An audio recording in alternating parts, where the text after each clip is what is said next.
Sir मैंने आपका Facebook देखा था, उस पर आप 2 पेज फॉलो करते हैं, ABVP और देशहित। ये दोनों भाजपा से ही जुड़ा हुआ पेज है। सर ये जो पैसा आपको जो मिलता है, अगर आप उसको कहीं दिखाते नहीं हैं, मतलब आप उस पर कोई टैक्स नहीं देते हैं, तो फिर ये तो गुप्त मनी, ब्लैक मनी हो गया। बोलता है कि आपके पास 41,50,000 की संपत्ति है, कि आपके पास खुद इतनी संपत्ति है, फिर भी आप दूसरे से मांगते हैं। आप तो इतने संपन्न हैं कि आप दूसरे को। सर आप हर वीडियो में बोलते हैं कि मैं देश का बेटा बनना चाहता हूँ। तो सर मैं ये पूछना चाह रही हूँ कि आपको ये आइडिया मोदी जी से आया है, क्योंकि मोदी जी भी देश का बेटा ही बनना चाहते हैं। कि हमारे समाज में महिलाओं का बड़ा सम्मान रहता है, लेकिन आप जो ऐसे गाली देते हैं वो महिलाओं को पॉइंट आउट करके देते हैं। आप बार बार बोल रहे हैं कि जब महिलाएं मजबूती से आएंगी और आवाज़ उठाएंगी तब उनका जो है अच्छी स्थिति आएगी, उनका सम्मान मिलेगा। तो आप क्या कर रहे हैं ऐसा कि महिलाएं मजबूत बनेंगी? ऐसा आपका क्या प्लान है महिलाओं को मजबूत बनाने का?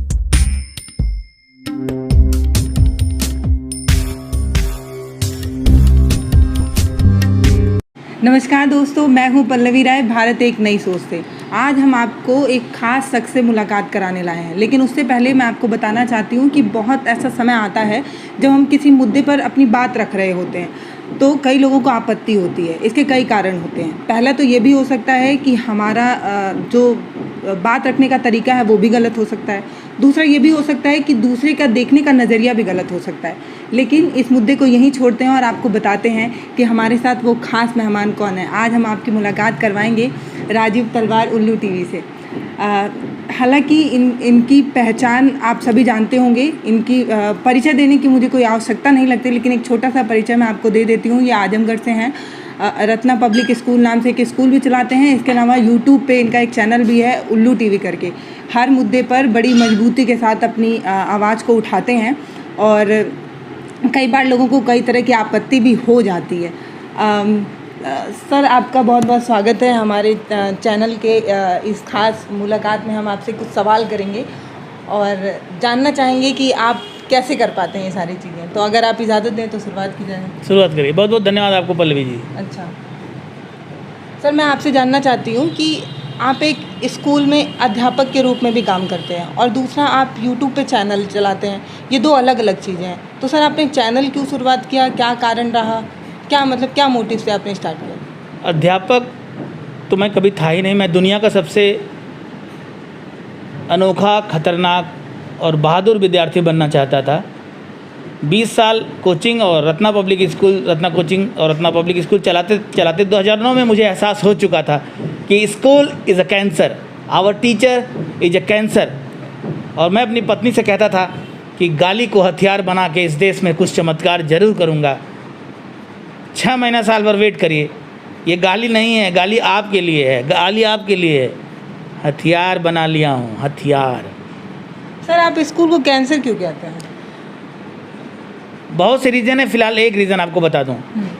जिस देश का शिक्षक 40,000, 50,000, 1 लाख, 1.5 लाख वेतन प्रतिमाह पाने के बाद अगर वो फ्री में बच्चों को कोचिंग नहीं पढ़ा सकता और कोचिंग जैसे कैंसर को, कोचिंग जैसी बीमारी को जन्म दे दिया, वो शिक्षक चुल्लू भर पानी में उसको डूब के मर जाना चाहिए। वो कैंसर नहीं, कोरोना भी है, प्लेग भी है, हर तरह का रोग यही पैदा करता है।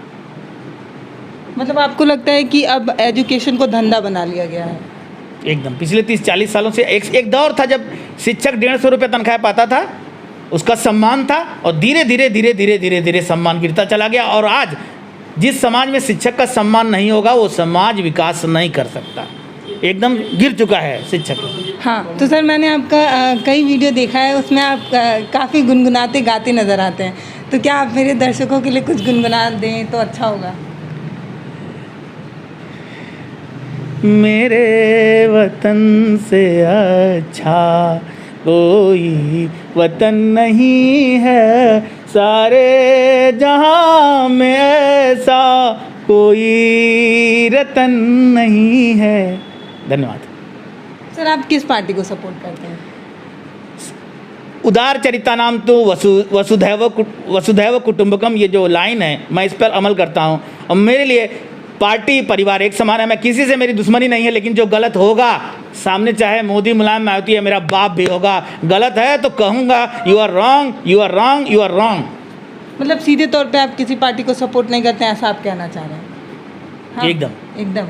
सर मैंने आपका फेसबुक देखा था, उस पर आप 2 पेज फॉलो करते हैं, ABVP और देशित, ये दोनों भाजपा से ही जुड़ा हुआ पेज है। संजोग से ऐसा होगा, ऐसा कुछ मेरे नहीं है, संजोग है ऐसा हो गया। मैं ध्यान में, मैं किसी की पोस्ट नहीं पढ़ पाता हूँ, मेरे पास समय नहीं रहता है, और अब तो व्हाट्सएप पे जितने मैसेज आते हैं मैं देख भी नहीं पाता हूँ। अच्छा, तो मतलब आप ये कह रहे हैं कि आप जो 2 पेज फॉलो करते हैं वो आपको पता ऐसा नहीं? हाँ, पता नहीं है, ऐसा नहीं है, मुझे नहीं मालूम। अच्छा सर, एक सवाल और आपसे पूछना चाहूँगी। आप हर वीडियो में अपने भगवान से पैसा मांगते नजर आते हैं, तो सर मैं ये जानना चाहती हूँ कि आप ये पैसा क्यों मांगते हैं? अपने लिए मांगते हैं कि कोई सोशल सर्विस करते हैं इसलिए मांगते हैं? मेरा भगवान है, और भगवान को अगर इतनी सी बात समझ में नहीं आती तो उस भगवान को चिल्लू भर पानी में डूब के मर जाना चाहिए। मैं हनुमान की तरह मूर्ख नहीं हूँ कि सीना चीरूंगा और आपको राम दिखाई देंगे। हर बच्चा राम है, ये मैं मानता हूँ। इस देश के हर बच्चे को राम बनाऊंगा, और मैं किसी प्रश्न का जवाब नहीं दे सकता, उसी समय दूंगा जो मेरे लिए भगवान बनेगा, जो मेरी शर्तों को मानेगा। बाकी उल्लुओं को जवाब देने के लिए मैं बाध्य नहीं हूँ। अच्छा, एक और सवाल पूछूंगी। सर, आप ये जो आपको ये डोनेशन मिलता है वो आप कहीं पब्लिक करते हैं, नहीं करते हैं, इसको ऐसे गुप्त रखते हैं? वो मैं जानता हूँ कि मुझे कैसे कितना पैसा आता है, मेरे बच्चे जानते हैं, मेरी पत्नी जानती है, और कुछ लोगों से बता देता हूँ, लेकिन बाकी किसी को नहीं। सोशल मीडिया पे ऐसे आप पब्लिक नहीं करते हैं? हाँ, करूँगा, कभी मूड आएगा तो कर दूँगा। हाँ, मैंने एक दिन कहा भी था, मैंने एक वीडियो बनाया था जिसमें मैंने बोला था कि ये साउंड सिस्टम मैंने 20,000 का ख़रीदा है, और कुछ घर में काम कराया है, बताया कि ये भी मैंने बनाया है, मैंने बता दिया था।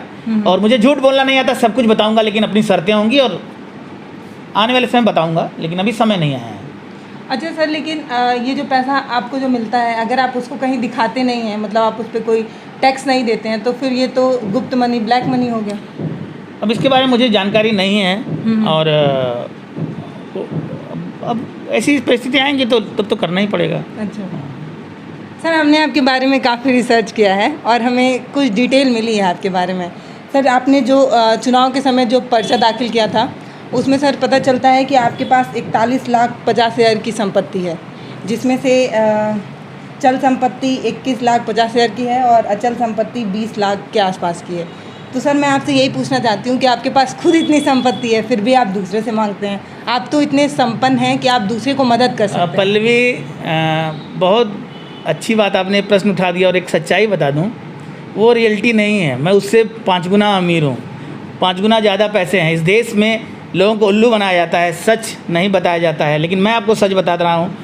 मेरे पास एक ज़मीन है जिसकी कीमत 1.5 करोड़ रुपए है, और एक ज़मीन और है जिसको कुल मिलाकर कीमत 50 लाख है। I have everything. फिर भी आप मांगते हैं क्यों? क्योंकि मैं आपको भगवान मान लिया हूँ, आप मेरे भगवान हैं। परिवार का मैं कहता हूँ ना, मुझे बेटा बनाइए, और बेटा का खर्चा तो कुछ होगा ही, देना तो पड़ेगा ही, प्यार से नहीं तो गुंडे से।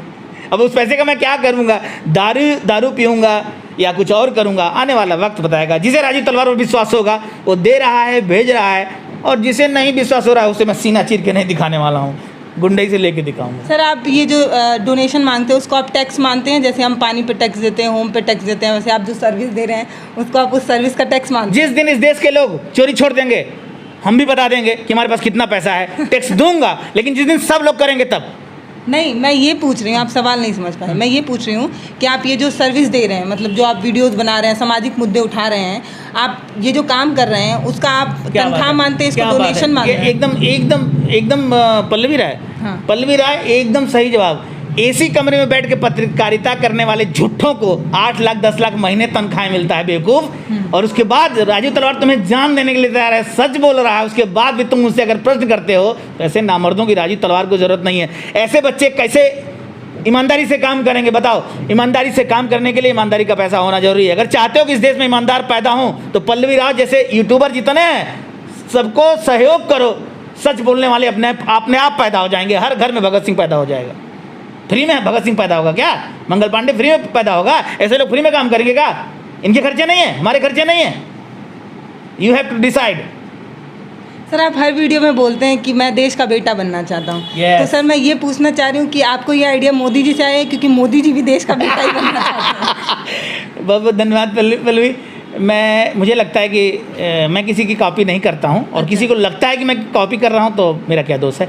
ऐसा कुछ नहीं है। अच्छा। हाँ, मैं भगत सिंह, दशरथ मांझी, एकलव्य और कुछ लोग हैं सुखराज जिनकी कॉपी हो सकता है मैं कर रहा हूँ। मैं बार बार कहता हूँ कि वो मेरे भगवान है, इरोम शर्मिला चानू, लेकिन मोदी मुलायम मायावती की कॉपी नहीं करूँगा। सर, आप ये बताइए, आप जो वीडियोस बनाते हैं उसमें आप इतना गाली क्यों देते हैं? गाली आप लोग के लिए पल्लवी वो हथियार है मेरा। मैंने उसको हथियार बना लिया है। अब जो कहता है गाली गाली, तो मुझे लगता है कि उसे PhD करना चाहिए। आपकी गाली को हमने हथियार बना लिया भाई। अच्छा, लेकिन आपको पता है कि जो IPC की धारा है 504, जिसमें आप जानबूझ के दूसरों को उकसाने की कोशिश करते हैं या शांति भंग करने की कोशिश करते हैं, उसके लिए 2 साल का कारावास या जुर्माना या दोनों हो सकता है। इसके अलावा एक और धारा है 294, उसमें ये है कि अगर आप गलत भाषा का इस्तेमाल करते हैं या गाली देते हैं तो इसको अपराध माना गया है, जिसके लिए 3 महीने का कारावास, आर्थिक दंड और दोनों भी हो सकता है। तो इतनी धाराएं बनी हुई हैं हमारे संविधान में। इसके अलावा भी आप क्या आप संविधान में भरोसा नहीं रखते हैं? मतलब क्या सोचते हैं आप? अगर आपको लगता है कि ये देश संविधान पर चल रहा है तो आप सबसे बड़ी भूल कर रही हैं। कानून सबके लिए बराबर है, ये दुनिया का सबसे बड़ा झूठ है। और मैं 4 बार जो बिना गलती के जेल भेजा गया हूँ, वो उस समय मैंने गाली नहीं दी थी। और एक गलती की सज़ा एक बार ही जेल भेजा जा सकता है, 2 बार नहीं। और मैं तैयार हूँ जेल जाने के लिए। देखता हूँ कौन अधिकारी अपनी माँ का दूध पिया है कि जो राजीव तलवार को फिर जेल भेजेगा। चीर के रख देंगे, जिसने अब गलत जेल भेजा उसको चीर देंगे हम। एक और सवाल सर मैं आपसे पूछना चाहती हूँ कि हमारे समाज में महिलाओं का बड़ा सम्मान रहता है, लेकिन आप जो ऐसे गाली देते हैं वो महिलाओं को पॉइंट आउट करके देते हैं। तो सर आपको क्या लगता है कि पल्लवी जी बताइए कि महिलाएं शादी में गालियां गाती हैं या नहीं? गाती हैं? वो कितनी अश्लील है वो आप भी जानती हैं और मैं भी जानता हूँ। मुझे लगता है कि मेरी गाली से ज़्यादा अश्लील वो गालियाँ हैं। नहीं सर, वो तो परंपरा है। तो समझ लीजिए हम भी परंपरा का पालन कर रहे हैं। ये कहने का मतलब है कि मान लीजिए अगर सभी कोई भी गाली देता है तो क्या राजीव तलवार, लेकिन राजीव तलवार छोटा चेहरा नहीं है, छोटा नाम नहीं है, तो राजीव तलवार को लोग फॉलो करते हैं। तो कहीं ये ना हो कि राजीव तलवार को सुन करके और आजकल के छोटे बच्चे बड़े हो करके फिर वो भी गाली बके। और क्योंकि गाली देखिए कोई भी गाली हो एक महिला को पॉइंट आउट करती है, उसकी अस्मिता को ही पॉइंट आउट करती है। तो आप भी जो गाली देते हैं वो भी किसी महिला, इस देश में महिलाओं की जो इज्जत है, जो सम्मान है, जो दुर्गति है, उसके लिए महिलाएं जिम्मेदार हैं, राजीव तलवार जिम्मेदार नहीं है। और महिलाएं, इस देश की माँ को चुल्लू भर पानी में डूब के मर जाना चाहिए। इस देश की महिलाएं, इस देश के लोग गाली के ही पात्र हैं। पूरा हिंदुस्तान गाली बन चुका है। और अगर आपको लगता है कि गलत है तो विरोध करिए। नहीं, आप पूछ सकते हैं। अगर आपको लगता है कि गाली गलत है तो विरोध करिए और आपके पास कोई चारा नहीं है। गाली, मेरे कहने का मतलब है गाली में जिस तरह से महिलाओं को पॉइंट आउट किया जाता है, मुझे ये लगता है कि गाली में महिलाओं को पॉइंट आउट करना गलत है। तो महिलाओं को सिर्फ एक गाली का भी सही समझ के रखा गया। हाँ, मेरा भी यही सवाल था। इसके लिए महिलाएं जिम्मेदार हैं। और जिस दिन महिलाएं बेलन लेके खड़ी हो जाएंगी, राजीव तलवार जैसे लोग गाली देना छोड़ देंगे, तब गाली को हथियार नहीं बनाएंगे। अच्छा, आप चाहते हैं महिलाएं जब अपोजिट है तभी राजीव तलवार? भाई जब तक विरोध नहीं होगा गलत बात का, तब तक यही तो मेरा मेन मोटो है। गलत बात का विरोध करो, समस्याएं खत्म हो जाएंगी। गलत करने वालों की औकात ही क्या है भाई? नहीं, लेकिन एक पुरुषवादी समाज है हम लोग का, उसमें आपको क्या लगता है कि मतलब औरतें अपनी आवाज़ नहीं उठा पा रही हैं, इसलिए उनको ऐसे, बस इसलिए उनका एकदम। ऐसे गाली वाला इस्तेमाल किया जाता है सब? भारत में जो महिलाओं की, हमारी माँ बहनों की जो दुर्गति है, उसका कारण वो खुद हैं। एकदम डरी हुई है, घर में माँ डरी हुई, बहन डरी हुई है। जब आप डरेंगे तो लोग आपको डराएंगे। आप डरना छोड़ दीजिए, सामने वाला भाग जाएगा। तो फिर ये कैसे हो सकता है कि राजीव तलवार और भाजपा IT सेल में डिफरेंस क्या है? दोनों ही गालियाँ बकते हैं अगर कोई महिला आवाज़ उठाए। बहुत बेहतरीन प्रश्न।